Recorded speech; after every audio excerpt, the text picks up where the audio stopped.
Hello, everybody. Welcome back to the SOM TV podcast. My name is Jason Wise. On today's episode, we're going to talk harvest. I'm going to check in with one of Napa's most storied wineries and one of my favorite winemakers. His name is Hugh Davies, and he is behind one of the great sparkling wines to come out of the New World, which is called Schramsberg.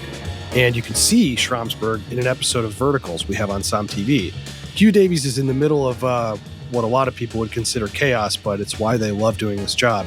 We're going to check in with him and talk a little bit about his family history, how the harvest is going, and what's happening up there in Napa right now. Today's episode is brought to you by Collective Napa Valley.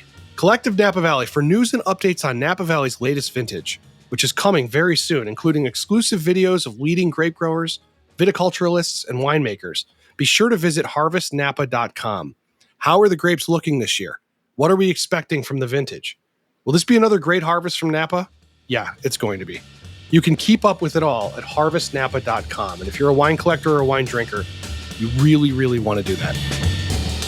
Hugh, it's an honor and a pleasure to have you on. I don't know if a lot of people in the wine business who get to go to Napa have met you or not. You guys seem to be just a little off the beaten path. But I want to say before you talk that you, I think, are one of the funniest people that I have ever worked with in wine. I still crack up thinking about some of the stuff you said when we did the Verticals episode with you for SOM TV. And it's great to have you on in the middle of what I imagine is a very stressful and crazy time for you. How are you holding up right now? Well, Jason, thanks for the kind words. It was fun doing the Verticals episode, and I did receive some positive feedback from people that saw it and listened to it. Family members? Family members, no, people I've never met before.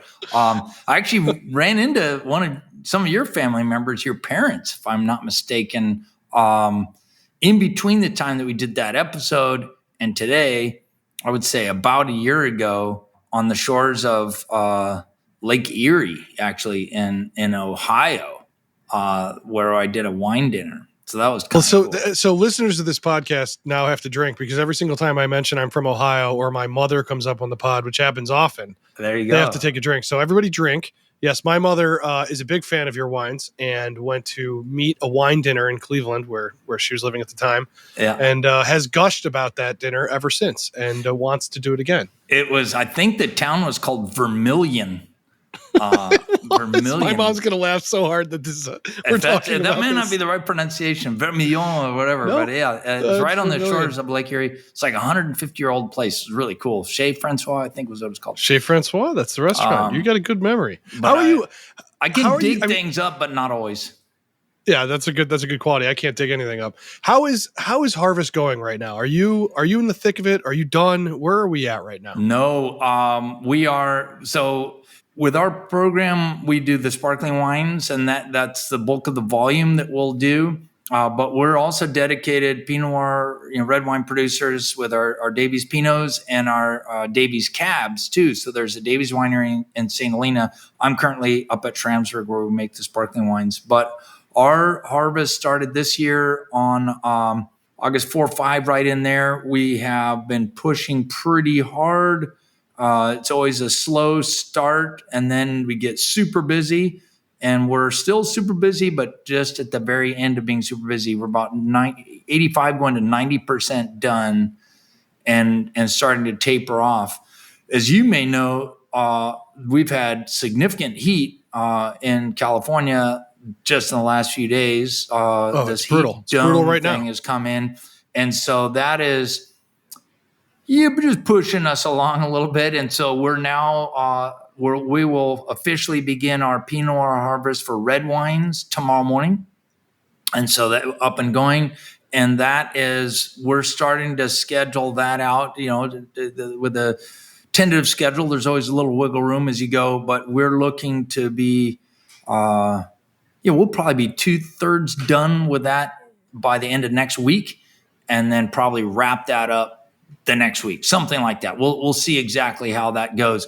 Our last Pinot Noir for red wine will be this Gorgon Vineyard, which is kind of northwest Anderson Valley, pretty far out towards the coast. You're kind of out of the valley on that far side.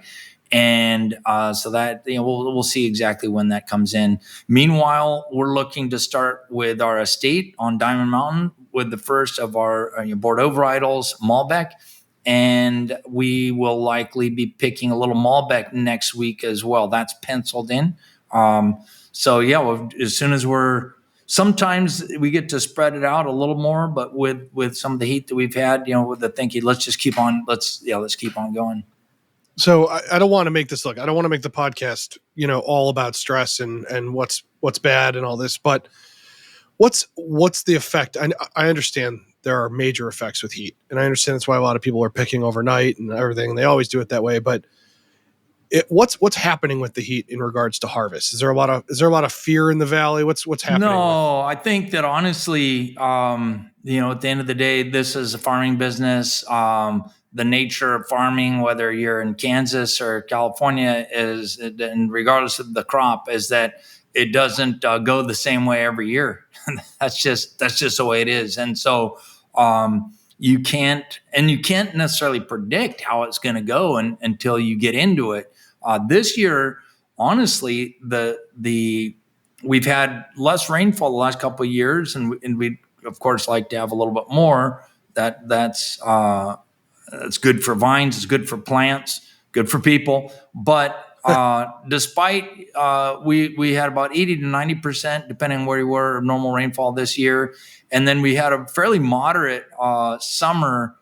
Honestly, all the way up until this last, kind of weekend, Labor Day weekend. Here we are in September, and this is the first weekend of kind of more extreme heat, that we've had, and it doesn't really freak you out. It's not what we would have predicted, not what we would have necessarily chosen. But now you deal with some new data, if you will, or new data. Yeah, I mean, it's not exactly data, but it's the new reality. Maybe better state. Hey, there was a change in the program, and so we had to change our approach a little bit, and then you move on. But that is to say that every year will present itself differently, and you don't know at the beginning of the growing season. You don't know at the beginning of the harvest season, exactly the way it's going to roll. So I think we're good. We're really excited with what we've done so far. And with our program, we're excited to try a few new things every year on purpose. I like that approach. I feel like that's something that my parents instilled in our thinking here at Schramsberg all those years ago, 57 years ago, we started. And so with that, a couple of new things are emerging that are exciting for us, and now we're about to jump into our red wine program. Yeah, well, I want to talk about your red wine program because, look, if you know Schramsberg, you're listening to this or you're watching this, you know that you guys sit next to, at least where I am in Los Angeles, you guys sit next to the great champagnes of the world on the shelf. You really do. I mean, it's not even like, and I don't think at this point. No, but this. I mean, at this point, I don't think there's a question as to whether you deserve to be there. Because I think there must have been at one point for your parents and for, you make sparkling wine, you got to spend the first 20 years of doing it explaining why you're making sparkling wine, And figuring out, how to do it to some degree. I was going to say by design, our sparkling wines would sit, on the shelf with the best of champagne. That was the goal that my parents set out with. That may sound crazy, like how can some California guys think that they can make sparkling wines as tasty as these great champagnes? Well, I hate to say this, but it is crazy. That's what we set out to do. That's what we do. And there are things that we do that are different about our climate. There are things that are different about our terroir, if you will, and the diversity of the terroir that we have here too, which is pretty cool.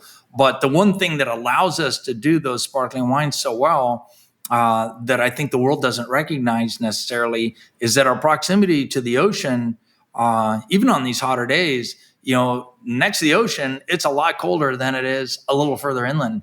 And so in the middle of the day when it gets warmer, and so the acid retention in the fruit, the natural acidity in the fruit that we eventually harvest is super high. And people may be surprised to hear that it is higher than you typically see in Champagne, even though, oh yeah, we're California, but we're like extreme coastal California. And then you've got 60-degree water and a really deep ocean. And it makes it's different. It's not exactly like growing Chardonnay or Pinot Noir in Oakville or Calistoga, right? It's Philo, Occidental, Nicasio, and then Pax of the Carneros as well. So it works well, and I'm excited by what we've done. Oh, I mean, I think everybody, Schramsberg is a go-to as far as sparkling, which brings me to my ultimate question to you. When a lot of wineries, they have a successful red program or a white program or whatever they're making, they could have a ton of history, and then they go to make sparkling, and people say, why? But with you then set up, and now you make red wines. You make what people would have expected you to make in the first place, a really high-end Bordeaux blend red in Napa. But it's weird that I'm going to ask you why. Why would you do that? And it's the last bottle you open in the verticals. But I'm asking you in reverse, not why are you making sparkling? Why are you making a red? And what's been the hardest part? Is there a lot of competition? Was it hard to get it out? Was it hard to then work so long to have a sparkling wine and then try to we also do red? What's the hardest part? Well, the one piece of the picture that might not seem clear to people is that when my parents came to Northern California, they came from Southern California, and they had this vision of, initially it came to Northern California to go to college, all right? But eventually that led them to become interested in winemaking. They weren't winemaking students, but they had this idea that they wanted to do their own business, and they wanted to make wine, and then they wanted to make sparkling wine, traditional method, Chardonnay and Pinot Noir. And they were led to this cool property that you visited, the Schramsberg property, and we did the verticals tasting, and we toured down the caves and stuff. This property, they were led to this property because of these caves. There was this old kind of abandoned winery property that had 12,000 square feet of underground storage. It would be perfect for your bottles. Jack, Jamie, you gotta go for this. And so they took a look, they fell in love, and they jumped. And so initially they would plant Chardonnay and Pinot Noir on this property. But note the property is in what we consider the Diamond Mountain district of Napa, Calistoga, between St. Louis and Calistoga, Mayacamas Range, up in the hills. This area for the last 40 plus years has really become known for Cabernet. And really nothing else. It's like this is a Diamond Mountain district is it's got to be 90% Cabernet, right? And so we were a little off that track doing our Chardonnay and Pinot Noir for sparkling with vineyards here, but also further down south in the valley, eventually getting into the Carneros, eventually getting out to the coast. And as this transition would evolve, we'd come to realize that there might be a different opportunity with our Diamond Mountain property to grow a different type of grape. And so we had 25 years thereabouts of Chardonnay and Pinot Noir growing on the property. And at that point, we started replanting, and we kind of redirected. We pivoted. There's a word we can now use thanks to COVID. We pivoted, and we started going in the direction of Cabernet. But we are, as I mentioned, we work with a little Malbec, little Petit Verdot, little Merlot, and Cab Franc. So there are a couple of other supporting varietals in that cast with the way that we do our red wine from this property. But that's how we got into it. We ended up owning a Cabernet property, even though when we started in '65, we didn't know that that's what we had bought, right? So we make the sparkling wines on the property where we grow Cabernet, and then the sparkling wine fruit comes from cooler places, anywhere from a half hour to kind of 2 hours from here. Right, driving. Right. I find it so fascinating that it's like, we decided maybe we try to grow other grapes. And everyone else, there's no one else that would plant anything other than Cabernet there. I just love the story of your parents is just one of the best things. And people who have not seen verticals and don't know the story of how your wine was opened up with Richard Nixon and Mao Zedong in China. I mean, these things, you can't write this stuff. I mean, It is part of like American history now. And so every time I talk to you, it washes over me with how important your family is in modern Napa, which I don't mean this in a bad way, but Napa is starting to take on this kind of almost quasi Vegas Strip or Disney in a good way, but element to it. All depends on your perspective, but yeah, okay. Or tax bracket or whatever. But the question is, you've been there, you were raised. I know you're from Southern California, but you were essentially raised in Napa. You played football at St. Helena. And, I mean, it's like, what's it like to watch Napa become what it is right now and see these wineries that are selling for, well, I won't name any names, nor will I name some prices, but we'll just say very large amounts of money.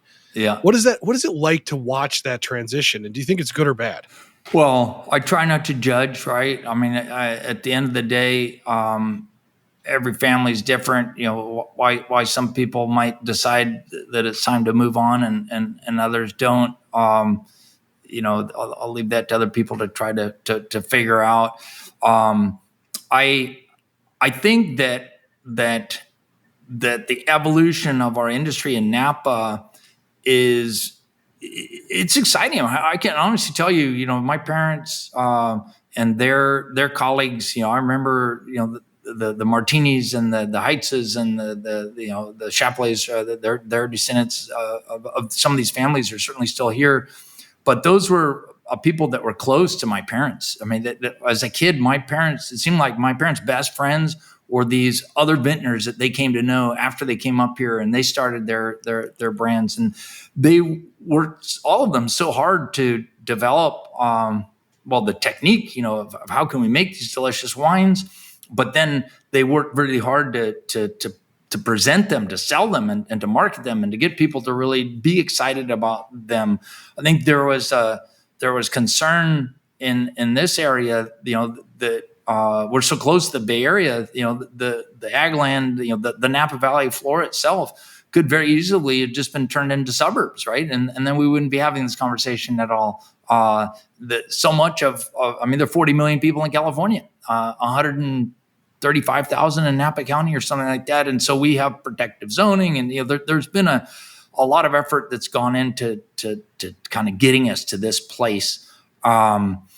The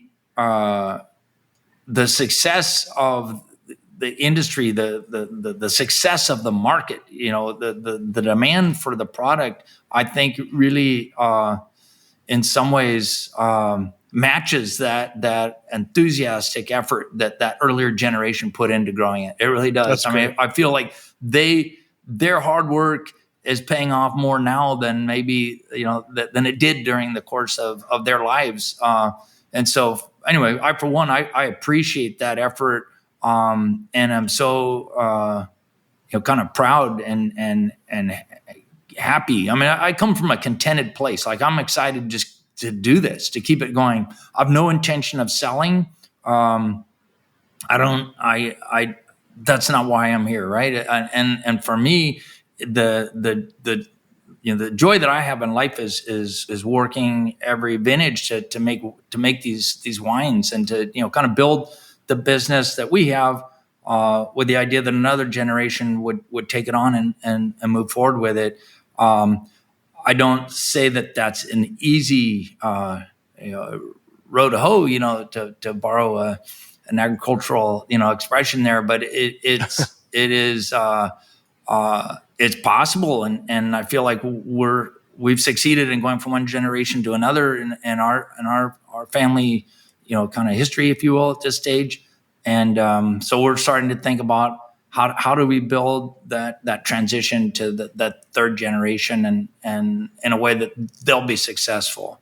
And for every story where you hear, like, maybe a family decides to move on, there are others where that's not necessarily the case, right? There was very recently, I think it was Angelina Mondavi, who just promoted to be kind of the head winemaker at Charles Krug, which is pretty cool. Their family, I read that. That's awesome. Has really been there for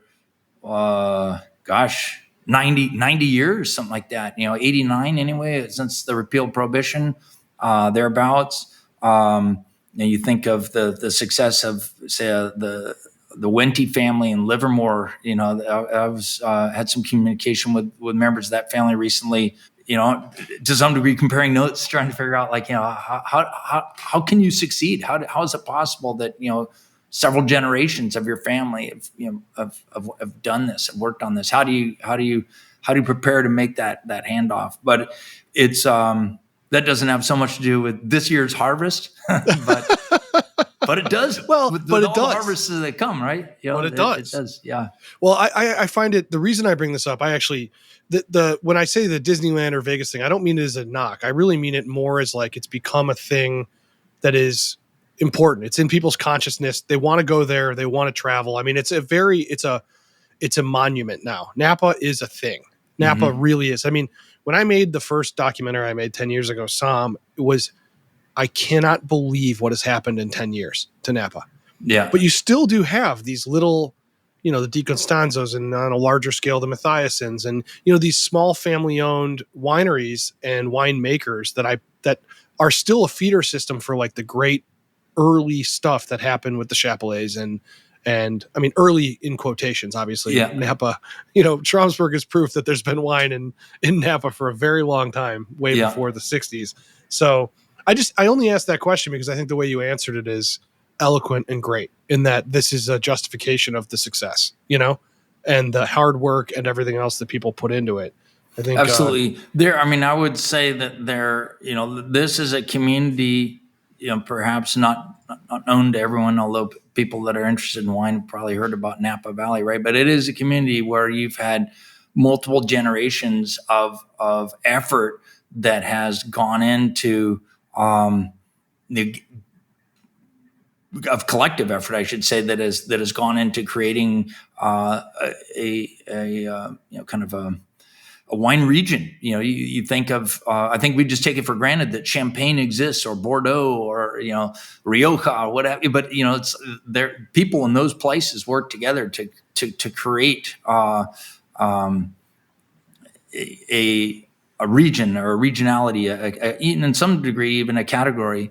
I often like to reference a quote that it was a Robert Mondavi, so that that makes it seem like okay, Mondavi, he's the famous Napa guy. But my dad was interested in sparkling wine, and he needed Chardonnay in '65 to do that first vintage. He needed Chardonnay that would be low in alcohol, because you don't make by definition, a Blanc de Blanc is a low alcohol tart a wine, a sparkling wine. And so that was kind of a peculiar idea, though, to want to get a Chardonnay wine that would be 11 or 12% alcohol, because nobody makes 11 to 12% alcohol Chardonnay.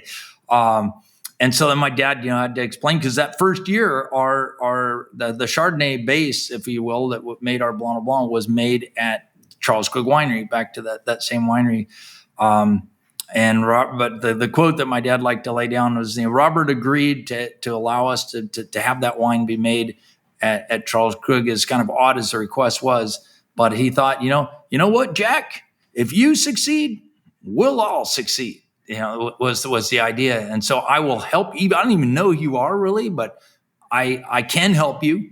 We can make this small batch of Chardonnay that is lower in alcohol, so that you can then bottle it with some yeast and sugar to do a bottle fermentation and stick the bottles up in those old caves. And yeah, that's cool. If you can do that, then that's good for every one of us who's in this endeavor.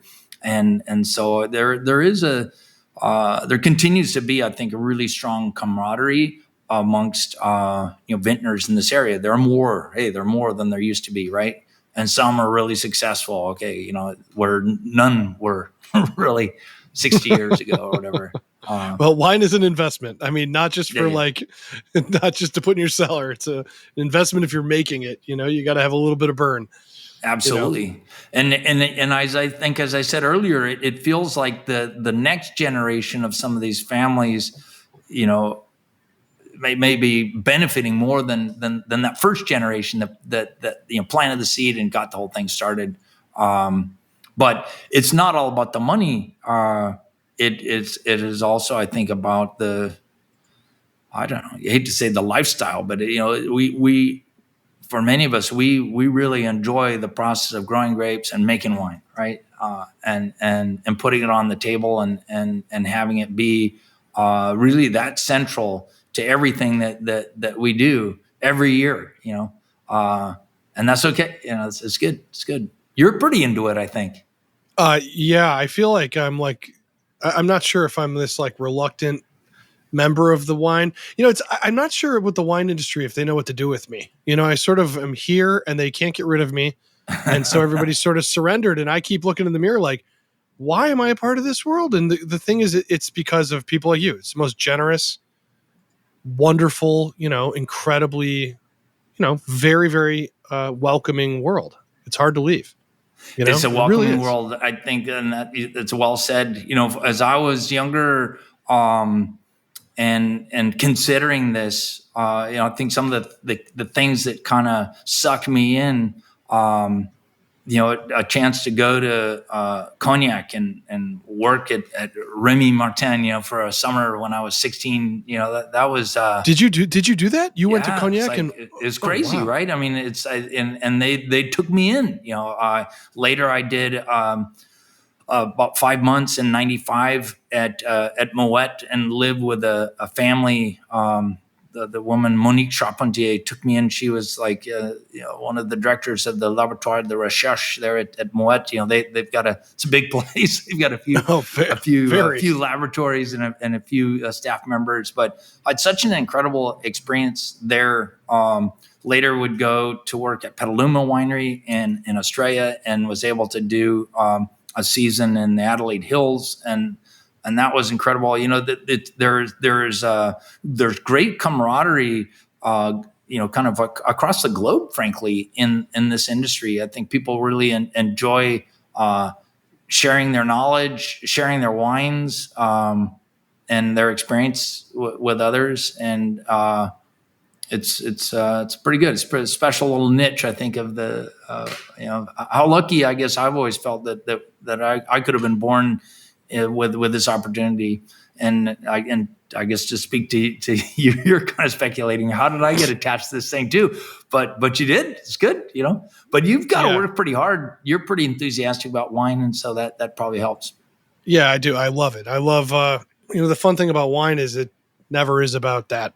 I always say this, that it's about sort of everything, history and culture and love and food and, the whole deal. And so, but I will say I've never had an experience in my life ever, not a winery I've visited from Northwest Spain to South America or anywhere where I have not felt like I was a smarter, better person when I left the place. Mm-hmm. And I think a lot of that's because wine just sort of takes in. What do they say about there's a saying in movie making. They say that it's every form of art goes into movie making, so all of these things, painting and acting and, they all go into, and then once you add editing to it, you would get movies. But I feel like when you talk about culture, all of that stuff goes into wine. And so everything goes into wine, but it also involves science and chemistry and all these things. It's hard not to fall in love. And I know that so many people listening to this, that's the whole reason they're maybe studying for a test or they're trying to be a winemaker. And it's not easy. None of this stuff. There are certainly easier jobs you can take than to be a farmer or to be a sommelier standing for 12 and a half hours a day on your feet. And, you get to go run into the walk-in freezer to cool off for 5 seconds between shifts. But there's a reason that keeps pushing us all doing this is kind of the way you talk. We're just happy to be doing it, and it's good. And it brings me back to the harvest here is that, I ask you, it's 115 degrees and you're like, yeah, well, everything's going to be different. Today's only, today's not that bad. Yeah. Yesterday was that hot. I think today's going to be peak out around 107. Ah, yes. It's, you better get out the light vest. No. But anyway, go ahead. I jumped in your way. No. I just mean it in the way that it's just your response is, well, yeah, that's this harvest and that's going to be the story of this harvest. And that's why I love talking to winemakers during harvest. I know you have no time, but it's great to lasso you and put you in a place and say, how are you doing? You okay? You getting any sleep? But it's always like in any exhaustion or any stress or anything, it's like you always get, I freaking love my job. And that's why I love talking to you guys at this time. And Hugh, I mean, you've been doing this your whole life. Well, it's kind of like I'm a sports fan, so if people are a lot of sports references fly around on this pod all the time. So go for it. There you go. It's like the most exciting part of being a sports fan is when the game is going on, or if you actually, even better, if you could be one of the athletes, right? I mean, there's all the training, but then there's a moment when it's game day, and so for us in our profession. Game day is harvest time, right? And you just have to, you could be watching a tennis match, and you just have to keep hitting the ball back. You got to keep hitting the ball back. You got to keep it in play. And here, we keep hitting it back. You wake up the next morning, it's like, whoa, the thing moved around a little bit. I'll hit it back, and then it comes back. Hey, whoa, it's not as if you're chasing your tail or always, jumping from one emergency to the next, but more, there's a lot going on. I mean, there are all these different fermentations that are currently going on. There are other vineyards where we've got to figure out when to actually get that picked. How do we get it picked? Who's going to pick it? How's it going to get here? Oh, got a little hotter today. Somebody's truck broke down. Somebody's press broke down. Somebody's back got hurt. And continuing to sub in and to figure it out. Yeah, it doesn't get old at all. I think it's exciting. I do hope that it doesn't continue to get hotter. You're not alone. That would be good. But that's not something that I personally have control over, and so we're gonna roll with that. We're definitely gonna roll with that, and that goes for all of us. We got to. Well, I try to end these podcasts about the state of harvest and kind of how you feel about it with what are you going to drink when you're done? And aside from your own wine, what are you going to drink with your wife at home? What are you going to drink with your crew? Is it beer? Is it wine? Is it a specific bottle? Well, a little cold beer is part of the program. It used to be, they probably used to involve more of them. Now I would say it might be just one. Just like one beer. It's very mature. I'm lucky. I live on the property where our main wine facility is located here, and my house right there. And so I'll work all day, and then I'll go home, and I'm usually reasonably tired, hungry, but also thirsty, and something about that one beer, it seems like medicinal somehow. Very, very, it satiates my hunger, my thirst is good. But that's usually it. And then I do enjoy. I think with my wife, we drink quite a bit of sparkling and white wines, especially in the hotter time of year. As we get into the winter, then there's a tilt, I would say, more to reds. There's no. I love the variety. I don't drink the same beer every day, I don't drink the same Blanc de Blanc. I don't drink the same one every day either. It's great, Hugh. It's a true pleasure. I wish you the best of luck with the rest of harvest, and try to. I know you will. Keep your cool. It's pretty hot out there. Thank you, Jason. Great to talk to you. Thanks for reaching out. Good to talk to you too. Today's episode of the Somm TV podcast is also brought to you by Cuvée Collective, and we have a very special message from Goose Cross Cellars. This is Dave and Christy Faselli. We're the owners of Goose Cross Cellars in Napa Valley. We've partnered with Cuvée Collective to introduce our first wine NFT collection, which invites you to join us after hours on our estate to enjoy exclusive wines, as well as many other benefits only available to NFT holders. Looking forward to welcoming you at Goose Cross. Thanks for listening, all. Please be safe, and don't forget to go to SommTV.com and subscribe for all of our great content. Be safe, everybody.